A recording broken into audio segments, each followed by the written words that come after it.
Chemistry में सबसे ज्यादा प्रॉब्लम होती है कि किसी चीज को दिमाग में रखना, ठीक है ना। कोई चीज यदि मान लो डायरेक्ट हमने बुक से पढ़ लिया तो बुक से पढ़ी हुई चीजें कितने दिन तक याद रहेंगी? 1 दिन, 2 दिन, 3, फिर धीरे धीरे क्या आ जाएगा, वो निकल जाएगा। लेकिन कुछ ऐसी चीजें होती है जब तुम करके देख लेते हो तब वो चीजें तुम्हारे दिमाग में पूरी तरह से क्या हो जाती हैं, बैठ जाती हैं, ठीक है ना। तो वैसे यहाँ पर क्या है, केमिस्ट्री के कॉन्सेप्ट को समझने के लिए, केमिस्ट्री के रिएक्शंस को समझने के लिए यहाँ पर क्या होता है, प्रैक्टिकल्स होता है, ठीक है ना। साथ ही साथ हम प्रैक्टिकल्स क्यों करते हैं, क्योंकि जो दिया गया है, जो थीसिस दी गई है या जो कॉन्सेप्ट दिया गया है, क्या वह केमिस्ट्री प्रैक्टिकल से ये अप्रूव्ड किया जा सकता है कि नहीं, या किया गया प्रैक्टिकल उस थ्योरी को जस्टिफाई कर रहा है कि नहीं, के लिए हम लोग क्या करते हैं, प्रैक्टिकल, ठीक है। तो सबसे पहले जब हम फर्स्ट ईयर के क्लास में लैब में इंटर करते हैं तो लैब में इंटर करने के दौरान ही आपसे कहा जाता है कि क्या आप एसिड और बेस के बारे में जानते हैं, ठीक है। तो एसिड और बेस के बारे में कहते हैं आप लोग कि हाँ मैं जानता हूं, क्या कि the substance which release hydrogen ion into aqueous solution are called acid and the substance which produce OH minus ion are called base. साथ ही साथ कहा जाता है tell me the some example of acid और बेस। तो आप कहते हैं एसिड का अगर है तो HCl है, H2SO4 है, HNO3 है, एसिटिक एसिड CH3COOH है। बेस का जैसे कहते हैं तो बहुत ज्यादा रिएक्शन में हम यूज करते हैं NaOH, KOH, है ना, CaOH2 ऐसे यूज करके एग्जाम्पल के रूप में हम बताते हैं, ठीक। लेकिन यहाँ तुम्हारे फर्स्ट ईयर में क्या होता है, एनालिसिस होता है। क्या होता है, एनालिसिस, यानी कि एक वर्ड आपके सामने दिखाई देगा, एनालिसिस। तो एनालिसिस का मतलब होता है detection and identification, detection and identification.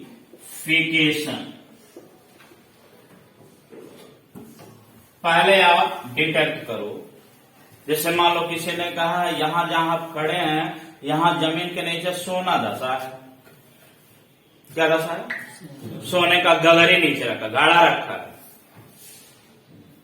पढ़ाई क्यों कर रहे हो, पैसा कमाने के लिए। Yes sir. भाई अच्छा सा नौकरी पा जाओगे तो अच्छा पैसा कमाओगे तो जीविका अच्छी चलेगी, 2-4 रोटी और किसी खुद खाओगे, किसी और को भी खिलाओगे। तो तुमको जब भाड़ा भर सोना तुम्हारे गाड़ी में मिल रहा है तो कितना ज्यादा पढ़ने पढ़ाने की जरूरत है क्या, गाड़ा में सोना बेचो खाओ। हाँ? तो कोई कह दिया था क्या तुम अपना घर उजाड़ना शुरू कर दोगे, खोदना क्यों?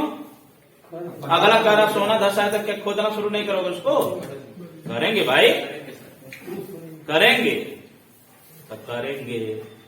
तो जिनके पास दिमाग है, बुद्धि है, वो कहेगा अरे यार कहाँ पता वो सही बोल रहा है कि झूठ बोल रहा है, क्या पता हमारा घर गिरवाने के लिए झूठ बोला, गिर जाएगा तो कहेगा मिला, हाँ मिला भी नहीं है, घर भी गया, बहुत बढ़िया। तो तब किसी तरह का मान लो गलती से सरकार को पता चल जाता है कि यहाँ पर ऐसा है कि पता चल रहा है कि यहाँ पर सोने का खदान है, सोने के पाए जाने की क्या है संभावना है, तो सबसे पहले गवर्नमेंट इसको क्या करता है, उस एरिया को सीज करता है, उस एरिया को अपने अंडर करता है, टेक ओवर करता है उसको। फिर उस पे क्या करता है, वहां पर उस पे मशीन्स लगा के, डिटेक्टर्स लगा के पता करते हैं क्या यहाँ पर किसी प्रकार का मेटल्स है क्या।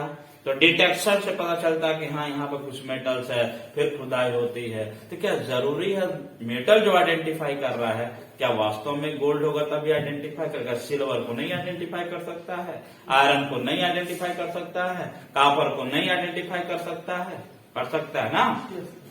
तो अगर कोई भी मेटल होगा नीचे तो आइडेंटिफाई कर लेना, हाँ मेटल डिटेक्शन है। जैसे मान लो कभी कभी तुम रेलवे स्टेशन पे जाते होगे या कहीं सफर करने जाते होगे तो मेटल डिटेक्टर होता है कि नहीं होता है?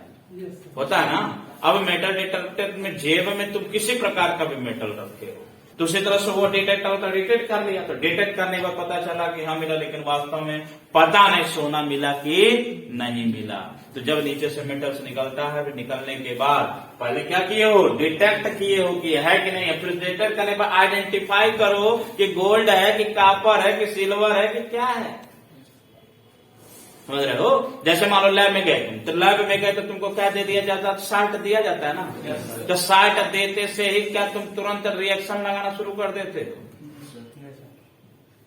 हो?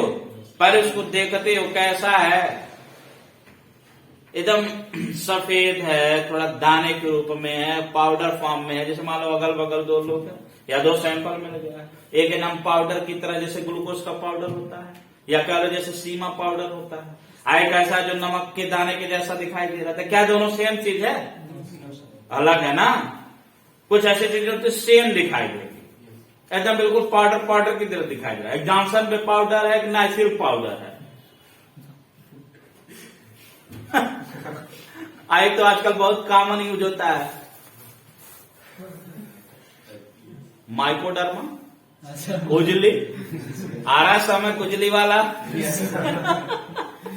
खुजली का प्रचार है। ऐसे कौन सी मूवी देखे थे, याद आ रहा है? आमिर खान की मूवी थी। कहा मुझे प्रचार करना है, तो उसके थिएटर में जाता है, वो कहता कौन सा काम कर सकते हैं? मैडम कोई काम कर सकता हूं। खुजली प्रचार करता, हाँ मैडम। लगा मैं खुजली करने, तो उसको रख लेती है। नहीं याद आ रहा है?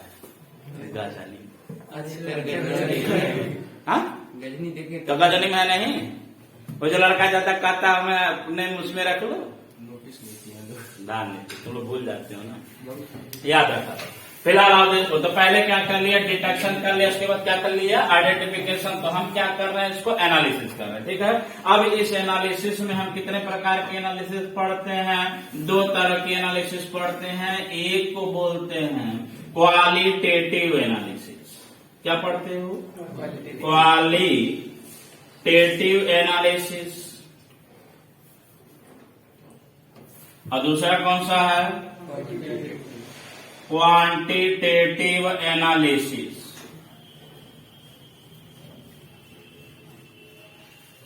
ठीक है।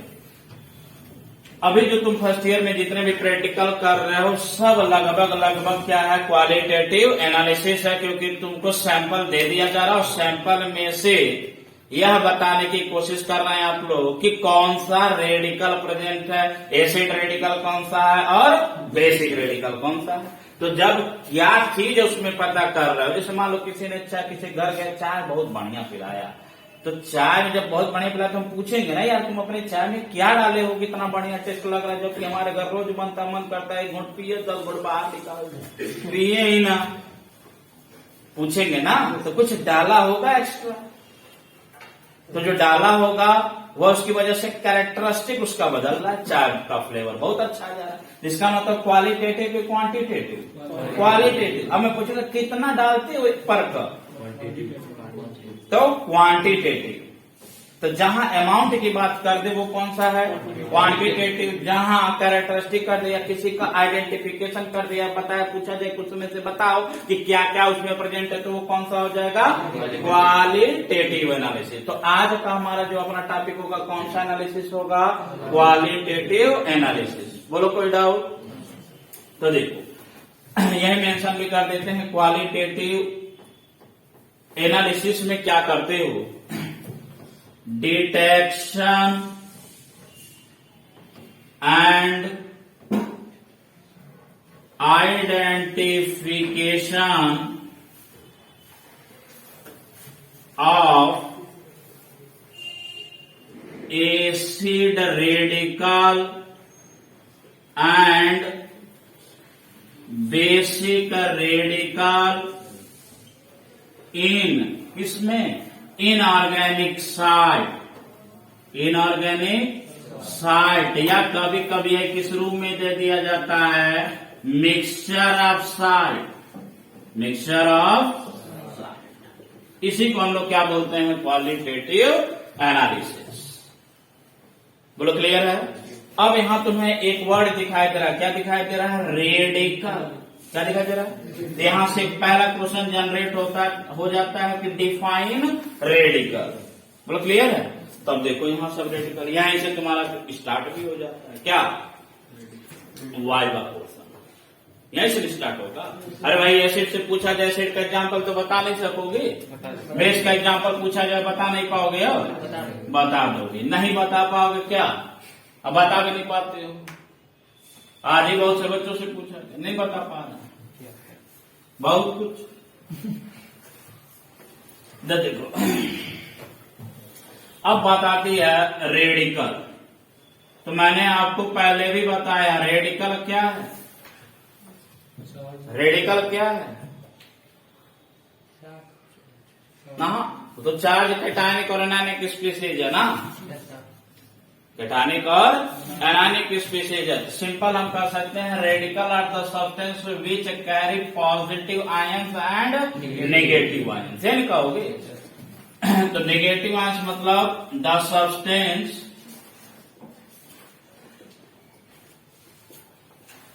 which carry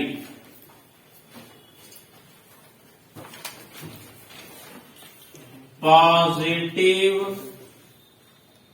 and negative ions are called radicals। ठीक है। अब यही radical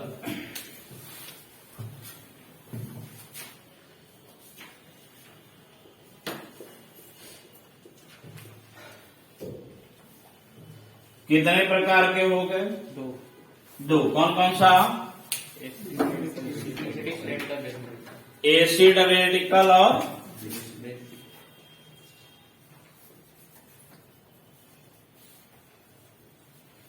acid radical and second one is basic radical. अब यहां से पूछा जाए tell me the definition of acid radical. The radical which carry negative charge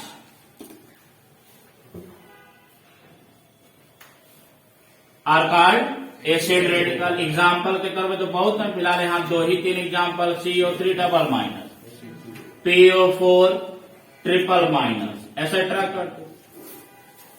हाँ सेम उसी तरह से basic radical. The radical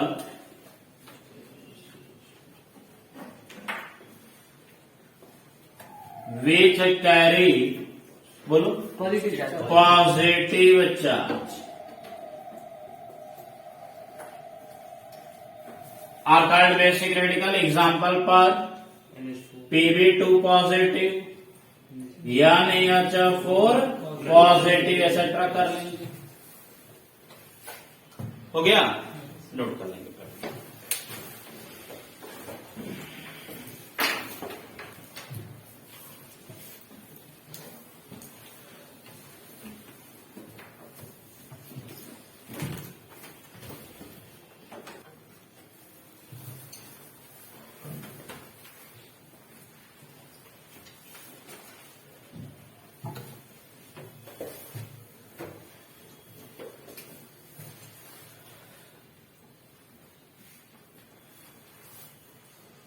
note कर लिए। अब देखो, अब जैसे तुम लैब में जाते हो तो तुमको क्या मिल जाता है? सैंपल मिल जाता है ना? मिलता है नहीं मिलता? तो कहा जाता है कि दिए गए सैंपल में से आप एक एसिड रेडिकल बताइए और क्या बताइए? बेसिक रेडिकल बताइए। तो जो हम एसिड रेडिकल या बेसिक रेडिकल बताएंगे तो पहले से हमको पता होना चाहिए ना कि कौन कौन से रेडिकल होते हैं। जैसे मान लो तुमको अगर अपने घर से कहीं डेस्टिनेशन, मान लो तुमको तुम्हारे स्कूल पे जाना, तो केवल एक रास्ता होता है कि एक से ज्यादा रास्ता होता है? एक से ज्यादा रास्ता होता है। तो तुम किसी भी रास्ते से जा सकते हो ना। कब? जब तुमको पता होगा रास्ता कि चल पड़ोगे अनजान पथिक की तरह, पहले से पता है, या तो तुम एक दो बार जाओ, पता करो कौन सा रास्ता है, तब न जाओगे। यानी कि पहले से उस रास्ते पे जाने के लिए हमको पता है कि इस रूट से जाएंगे, ऐसे जाएंगे तो हम वहां पहुंच जाएंगे। तो सेम उसी तरह से तुमको यह पता होता है कि रेडिकल हमारे पास कौन कौन से हैं और बेसिक रेडिकल कौन कौन से हैं और एसिड रेडिकल कौन कौन से, क्योंकि सिलेबस में जितना मेंशन किया गया उतना ही ना पढ़ोगे। होने के लिए तो बहुत है, लेकिन जितना सिलेबस में दिया उतना तो पढ़ोगे। तो अब तुम्हारा कौन कौन सा एसिड रेडिकल होता है, कौन कौन सा बेसिक रेडिकल होता है, ये पहले तुमको पता होना चाहिए। जब ये पता हो जाता है तब हम कैसे सिस्टमैटिक स्टडी करेंगे। सिस्टमैटिक स्टडी का मतलब ये होता है कि जैसे मान लो घर में किसका फंक्शन पड़ गया, विवाह का। किसका फंक्शन पड़ा, विवाह। शादी होती है तो बड़ा आनंद आता है। बस एक पर्सन को आनंद नहीं आता है, किसको, जिसका विवाह होता है, मुंह बना के। दिमाग काम नहीं करता, दिमाग दिखाई नहीं देगा, काम बस खड़ा हूं। कोई कहेगा इधर घूम जाओ, हाँ। कोई कहेगा इधर घूम जाइए, हाँ। कोई कहेगा माला पहना दीजिए, हाँ, माला पहन लीजिए, हाँ। लास्ट में पंडित जी कहते हैं बस करो, ब्याह हो गया, शादी संपन्न। लगाता तो वह क्या है, ऐसा तो नहीं है कि पहले विदाई हो जाए तब विवाह होगा। तभी ऐसा शादी देखे हो कि पहले विदाई समारोह हो जाए, भाई ब्याह होता रहेगा। सामान लेके घर चलो, अरे सोफा डाइनिंग टेबल ले चलो घर। तो वही चीज है ना कि क्या करते हैं, जब से हम पल पाते हैं कहते हैं भाई पता नहीं इसमें क्या, एक काम करो कॉपी हम पहले लिख लो, देखा जाएगा क्या है। करते नहीं करते। कहने का मतलब ये है कि मान लो अभी तो अपने हाथ में, लेकिन अगर मान लो रियल में कहीं अगर तुम टेस्ट कर रहे हो, रियल में तुम्हारा एग्जामिनेशन चल रहा है, हर एक पॉइंट को देखा जा रहा है, तो क्या वो सही है? इस चीज से पढ़ना चाहिए। तो कहा जाता है सिस्टमैटिक स्टडी कैसे करोगे कि एसिड रेडिकल क्या है, बेसिक रेडिकल। तो पहले मैंने कहा इसके बारे में क्या होना चाहिए, पता होना चाहिए, ठीक है। तो अगला अपना हेडिंग बनेगा acid radical.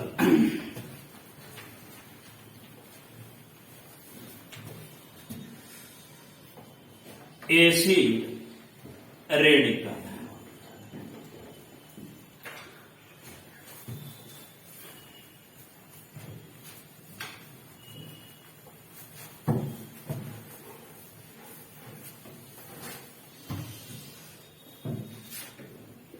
acid radical are classified into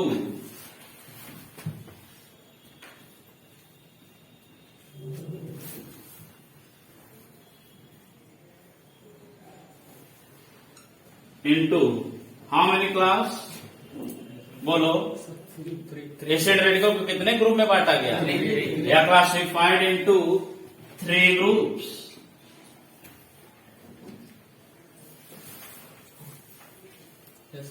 On basis of what? On basis of reaction। ठीक है। अब देखो,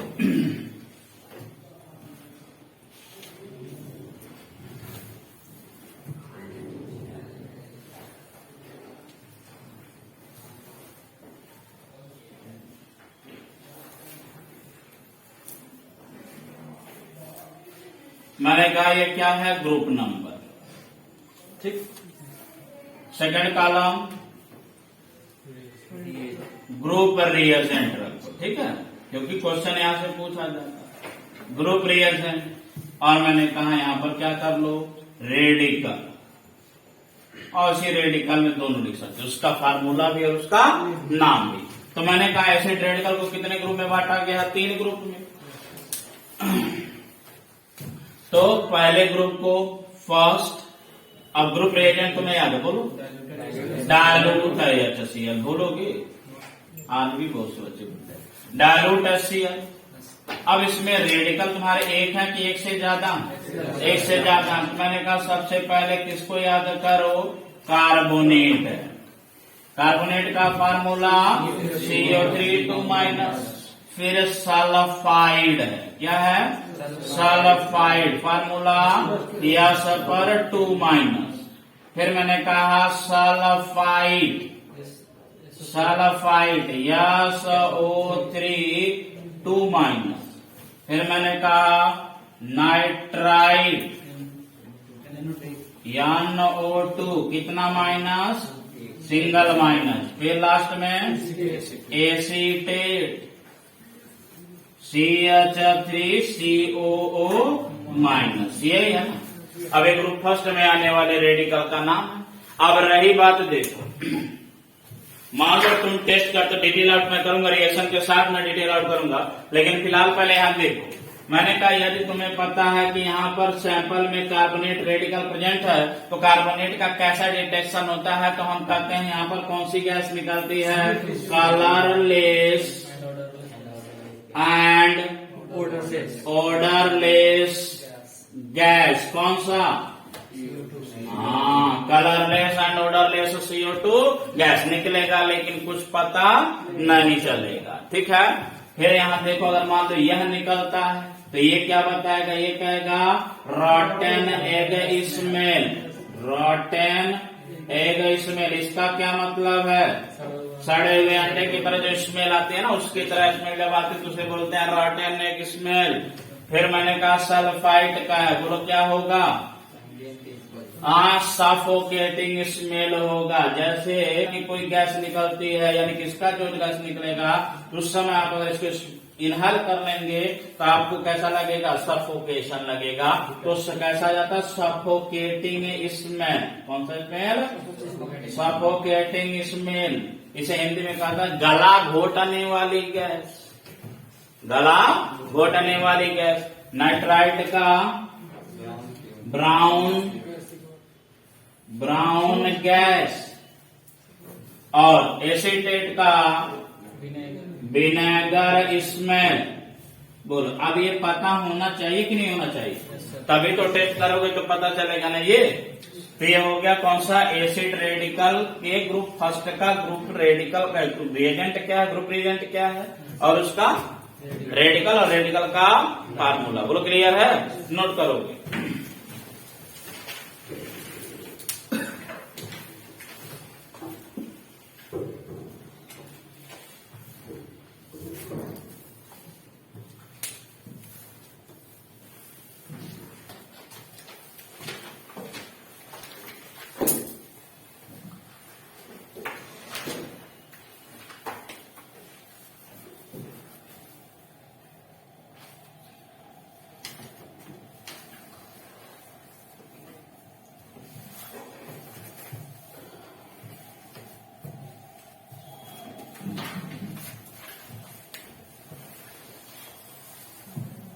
सेम उसी तरह से ग्रुप सेकेंड। ठीक है। ग्रुप रिएजेंट बोलो। कॉन्सेंट्रेटेड HCl और कॉन्सेंट्रेटेड H2SO। वैसे वहां पर भी डायलूट HCl या डायलूट H2SO4 लिखे नहीं थे, बट अंडरस्टूड है कि आप उतना समझ पा रहे होंगे। Concentrated H2SO4। ठीक है। कौन कौन सा रेडिकल आ जाता है? फ्लोराइड, क्लोराइड, ब्रोमाइड, आयोडाइड, या इसको हटा दो, आयोडाइड, नाइट्रेट, ऑक्सलेट। ठीक है। 5 रेडिकल। हाँ, फॉर्मूला आयोडाइड का तुम सबको पता है, I-, क्लोराइड का Cl-, Br-, नाइट्रेट का NO3-, माइनस, सिंगल माइनस या डबल माइनस, ऑक्सलेट का C2O4 डबल माइनस। ठीक है, तो जैसे तुम वहां पर पता कर रही है कि CO3 का इसको डार्क कर दे रहा है, हल्का दिखाई दे रहा है, I माइनस या 1 लिखने जो उतने सीधा I माइनस Cl माइनस और ये क्या है Br माइनस। तो जैसे वहां पर देख लियो कार्बोनेट का कैसा हो रहा था, कलरलेस गैस था। सल्फाइड का कैसा था, रॉटन। सल्फाइड का क्या था, सफोकेटिंग स्मेल था ना। विनेगर का स्मेल किसका था, एसिडेट का। नाइट्राइड का क्या था, ब्राउन गैस। तो सेम उसी तरह से यहाँ पर भी। तो आयोडाइड, देखो आयोडाइड सबसे यानी कि ज्यादा इसमें अगर लाइन से अगर पढ़ा जाए तो आयोडाइड का वायलेट वेपर, कौन सा, वायलेट वेपर, यानी कि जब ट्रीट कर रहा हूँ और इस तरह का भाप बन रहा होगा किस कलर का, बैगनी कलर का, तो समझ जाएंगे कौन सा है, आयोडीन। ठीक है, सेम उसी तरह से क्लोरीन, पंजेंट स्मेल, क्लोरीन का क्या है, पंजेंट स्मेल।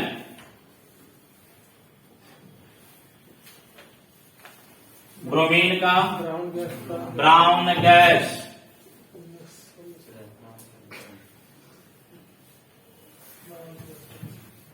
नाइट्रेट का लाइट ब्राउन गैस। ठीक है, कौन सा है, oxalate, colourless gas, colourless gas, but burn with,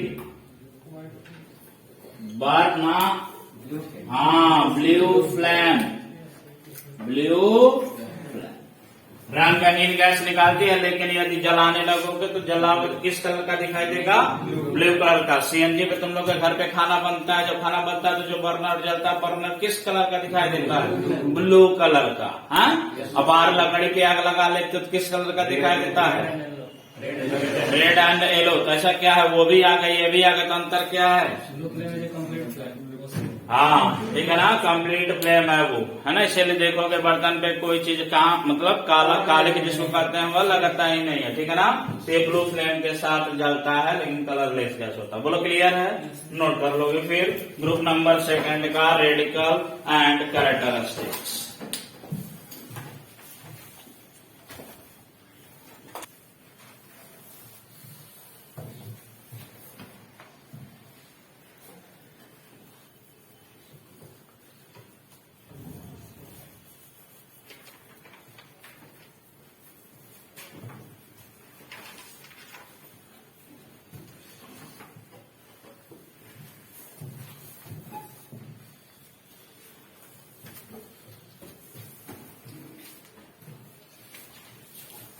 अब है group number 3। Group number 3 is also called special group. क्यों, क्योंकि ऐसा ग्रुप जो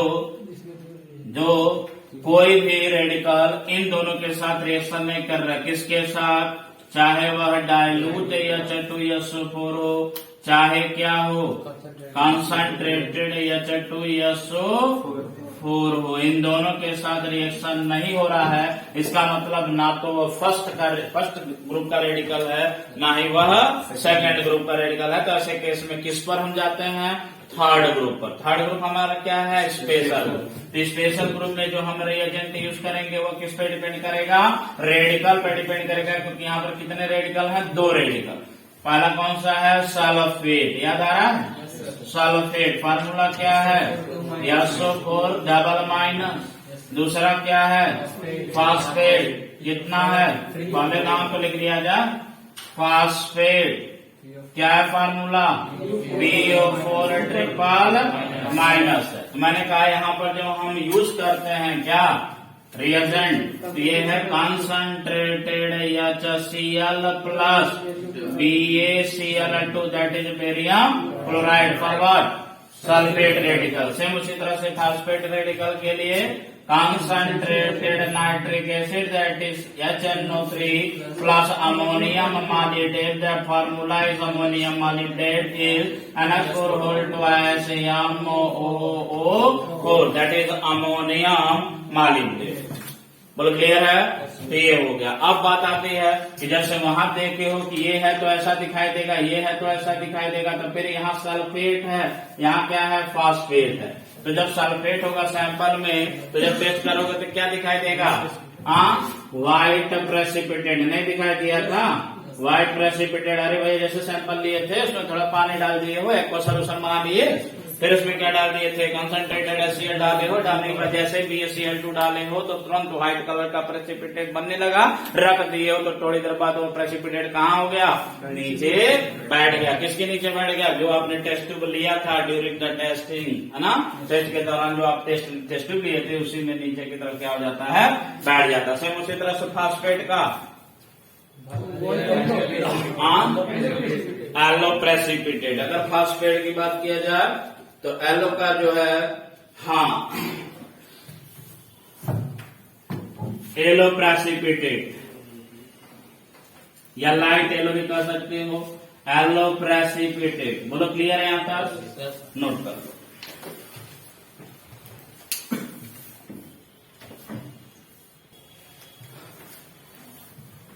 कवर कर लिए एसिडिक रेडिकल। अब याद रहेगा ना, यानी टोटल कितने एसिड रेडिकल पढ़ लिए? 5, 5, 10, 2, 12, है ना? तो 12 टिक पे याद रहना चाहिए। सेम उसी तरह से अब देखोगे बेसिक रेडिकल।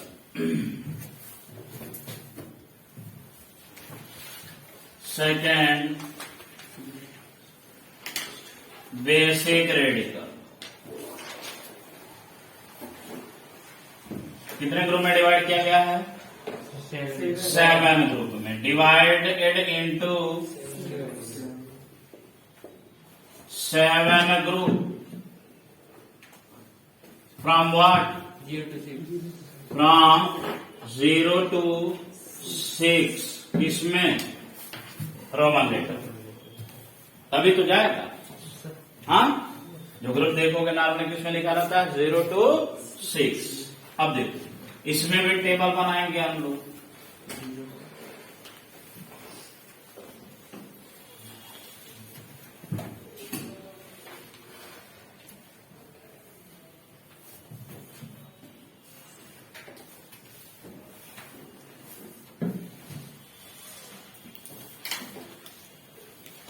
पहला ही कॉलम ग्रुप नंबर, दूसरा कॉलम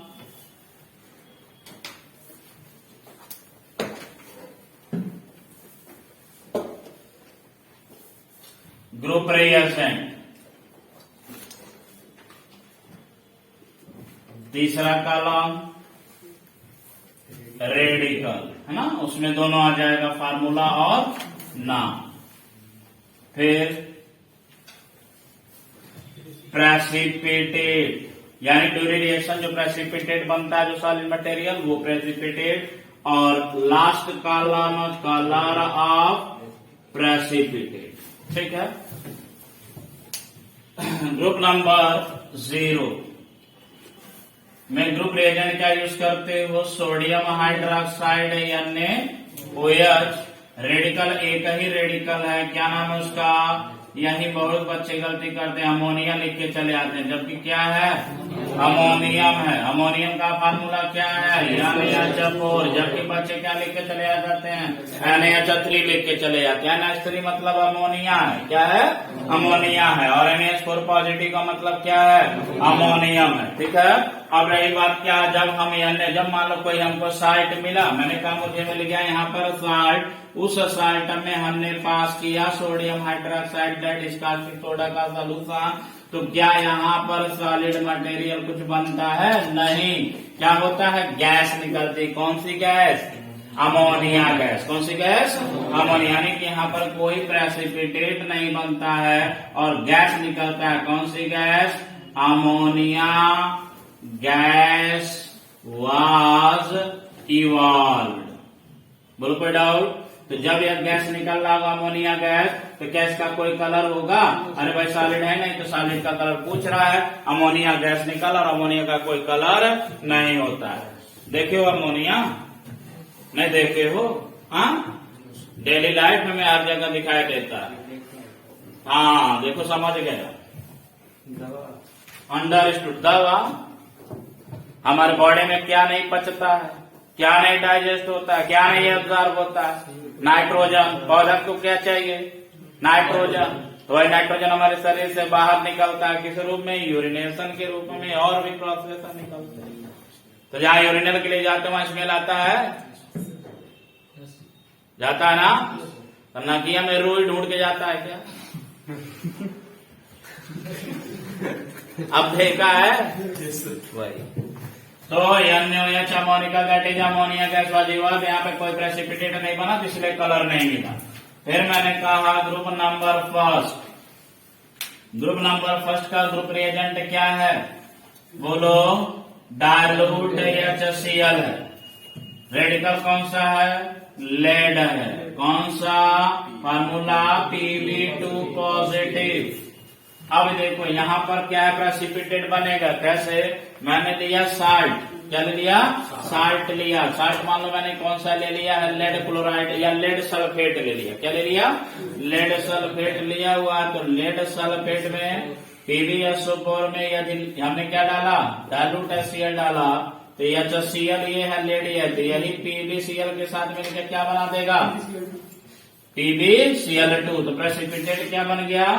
PbCl2 लेड क्लोराइड। और यहाँ प्रेसिपिटेट कैसा देगा? White precipitate. बोलो बात समझ में आ रहा है? यानी कि यदि हमारा basic radical lead first group का है, तो उसका प्रेसिपिटेट का कलर क्या आता है? व्हाइट आता है। ठीक है। यदि मान लो तुम सेकंड में चले गए, तो सेकंड को कितने पार्ट में डिवाइड किया है? 2 पार्ट में। कौन कौन सा? Second A and second B। Second A और सेकेंड बी का जो ग्रुप रिएजेंट है वो यही है। कौन सा? Dilute HCl plus H2S gas. यानी कि तुम पहले ही डायलूट HCl मिलाए हो या डाले हो, उसी में फिर गर्मा कर क्या डाल दो? H2S गैस पास कर दो। H2S गैस कहाँ मिलता है? चंद्रमा पर। कहाँ मिलता है? टाउन हॉल पे।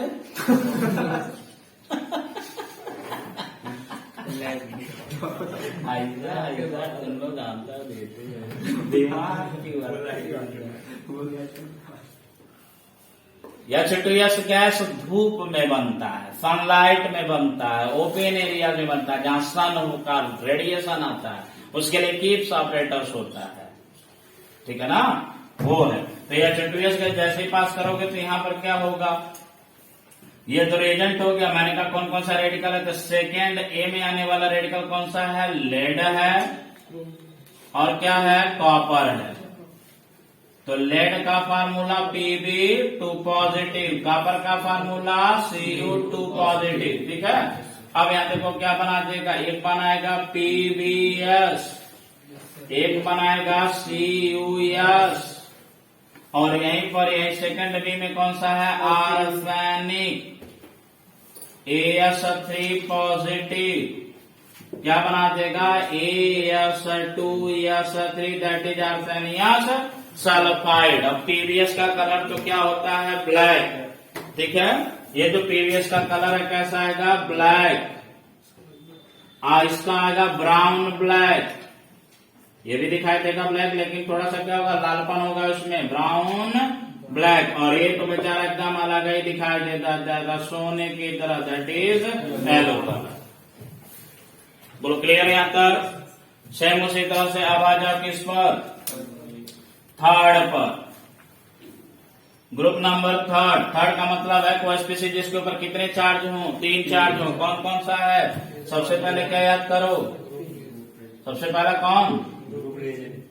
हाँ, ग्रुप रिएजेंट क्या हो जाएगा? चलो मैं ये बोलना चाहता हूँ, तीनों में से पहले कौन बोलोगे?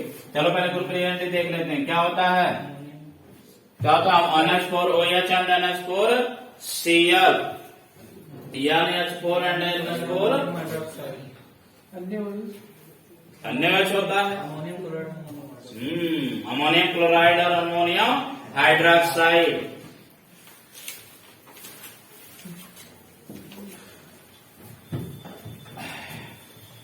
NaOH4 Cl plus NaOH4 OH ये है, लेकिन इन दोनों में पहले क्या जाना चाहिए, ये पता होना चाहिए भाई। दो केमिकल है ना, दो केमिकल है ना, तो यह ऐड करते हैं इसकी उपस्थिति में, ये ऐड करते हैं इसकी उपस्थिति। पहले ये ऐड कर रहे हो कि ये ऐड कर रहे हो, ये वाला ऐड कर रहे हो, यानी कि addition of NH4Cl in presence of ammonium hydroxide. ये है ग्रुप ए। नहीं याद कर सकते तो कितना याद करो, NH4Cl है और क्या है NH4OH है। बोलो कौन कौन सा रेडिकल, यहाँ पर Al3 positive that is aluminium. बोलो क्या होगा, Al3 पॉजिटिव। दूसरा आयरन Fe3 पॉजिटिव, फिर क्रोमियम, फार्मूला Cr3+। सेम उसी तरह से यहां पर भी क्या देख लेंगे, प्रेसिपिटेट देख लेंगे, और प्रेसिपिटेट का कलर। तो एल्यूमिनियम क्या बनाएगा, देखो Al, अब क्या डाल रहा है, NH4OH डाल रहा ना, ये बेस का OH आएगा। तो AlOH मिलकर क्या बना देगा, AlOH थ्राइस। यहाँ पर FeOH के साथ मिलकर क्या बना देगा, थ्राइस। यहाँ पर क्या बना देगा, ClOH का होल थ्राइस बन गया। अब इसका प्रेसिपिटेट का कलर किया जाए एल्यूमिनियम है ना, जैसे ठंड जब बादल बारिश होने लगता है, गर्मी में जब बादल देखते बहुत धूप रहता है तो बादल ऐसा लगता है कितना सुंदर बादल दिख रहा है। हाँ, व्हाइट क्लाउड, यानी कि यह किसकी तरफ होगा कलर, व्हाइट क्लाउड की तरह। ClOU यही है ना क्लाउड, ये होता है कि नहीं होता है। हाँ हाँ, हमको भी महसूस हुआ है। लिखते लिखते तो बहुत आदत हो गई। White cloud. फिर आयरन का, आयरन मतलब नॉर्मली रेड होता है, रेड या ब्राउन कर सकते हो, लेकिन एक्चुअल हम लोग लिखेंगे आयरन का होता है रेड ब्राउन, यानी कि हो गया रेड ब्राउन प्रेसिपिटेट। वैसे भी देखते हो कि आयरन का यहाँ रखा रहता है लाल कलर का, यह जंग पे दिखाई देता है। रेड ब्राउन क्या कलर कर सकते, रेड ब्राउन कलर। और Cr है, Cr का कलर तुमको बता दो कौन सा, माँ का साम हम पढ़ेंगे नहीं, आप चाहे जितना भोग लें। ग्रीन कलर,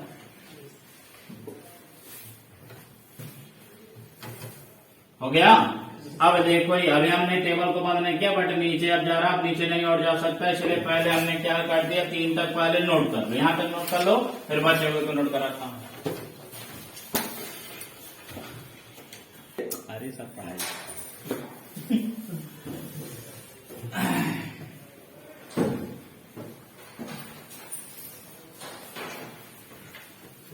चाहिए तो कहते थे बंद कर देने का दरवाजा, पता नहीं लगा के अंदर कोई रह गई। यहाँ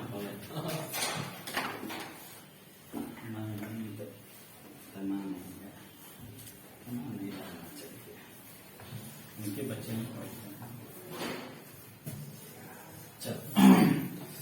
सेम इसी तरह से अब देखो कितना हो गया, 0 हो गया, 1 हो गया, 2 हो गया, 3 हो गया, 4।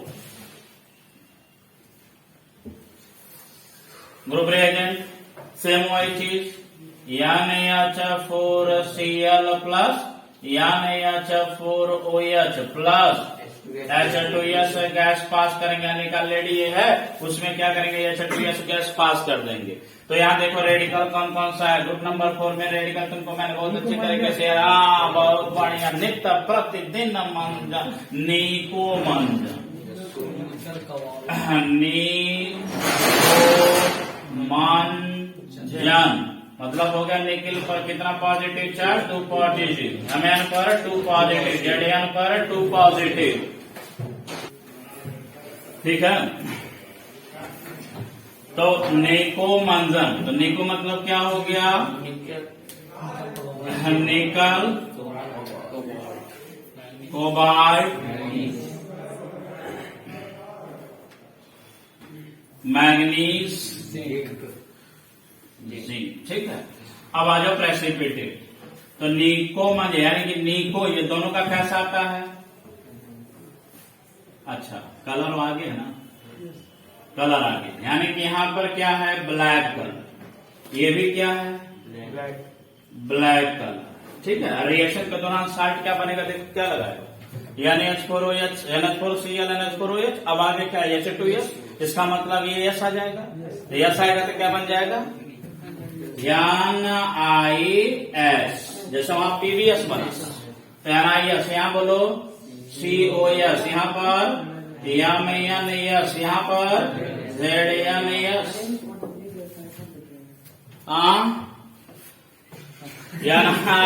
COS, MnS and ZnS। ठीक है, तो कलर हो गया तो तुम्हारा कौन निकलो कोबाल्ट का? Black black. साथ ही साथ जिंक का सफेद और यमन का हाँ। अरे तुम लोग तो बहुत इंटेलिजेंट हो, देख के बताने बहुत आगे। और इसका बोलो, ZnS का व्हाइट। ठीक है, ये हो गया ग्रुप नंबर 4। सेम उसी तरह से कर सकते हैं ग्रुप नंबर 5। तो ग्रुप नंबर 5 क्या है? ग्रुप नंबर 5 बोलो जी, ग्रुप रिएजेंट। NH4Cl हाँ, NH4Cl प्लस NH4OH प्लस, यही बदलेगा, ammonium carbonate, that is NH4 whole twice CO। यही है ना। साथ ही साथ यहाँ पर हम देख लेंगे क्या है रेडिकल, क्या है? हाँ, इंटरमीडिएट के बाद ज्यादातर BHA किस फील्ड में जाते हैं? BSc। चलो भैया BSc कर लेते हैं, हो गया इंटरमीडिएट फाइनल। तो BSc का मतलब हो गया बेरियम, स्ट्रॉन्सियम और कैल्शियम। तो BA पर कितना चार्ज? 2 पॉजिटिव। हाँ, BA पर गलत दिया, सही कर लीजिए। BA पर 2 पॉजिटिव चार्ज, स्ट्रॉन्सियम पर, SR पर 2 पॉजिटिव, कैल्शियम पर 2 पॉजिटिव। ठीक है, अब देखो साल्ट बनाओ, यहाँ पर साल्ट बनाओ, क्या बन जाएगा? यहाँ पर NH4Cl, NH4OH, यहाँ पर क्या है? NH4 whole twice CO3। तो जो साल्ट बनेगा वो क्या बनेगा? BaCO3। साल्ट है BaCO3, यहाँ पर भी SrCO3, यहाँ पर CaCO3। किस कलर का? तीनों ही किस कलर के? White white white. क्लियर है? नोट करेंगे, ग्रुप नंबर 5 तक नोट करेंगे।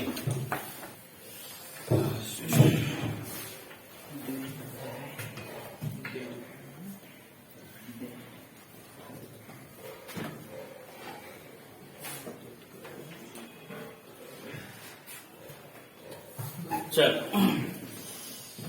लास्ट ग्रुप नंबर 6 है ना, EMG। IMG तो बाद में लिखोगे ना, पहले ग्रुप रिएजेंट लिखोगे। ग्रुप रिएजेंट बोलो, NaCl4OH डाई सोडियम, नहीं बोल पा रहा हूँ, डाई सोडियम हाइड्रोजन फास्फेट, है ना।